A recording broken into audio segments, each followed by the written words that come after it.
Where to find the settings to change the text size of your OnePlus Watch 2. Let's get started. Starting from the clock face view here, you'll simply swipe down from the top and tap on the settings icon right here.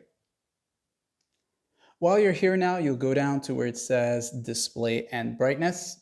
And as you enter here, you want to go down some more until you reach to the bottom section where it says text size. At default, it will be set to this here. And if you do decide to make it a bit bigger, you'll see a prompt here that'll say applying non-default text sizes will significantly reduce your watch's battery life. Once you press the check mark here, of course, it's going to apply for you and you'll notice the increase in size, and it'll also tell you what size you're currently in based on what you have selected. You can, however, go ahead now and just make the adjustments from here on after you accepted the prompt here and change it at any given time, like and so.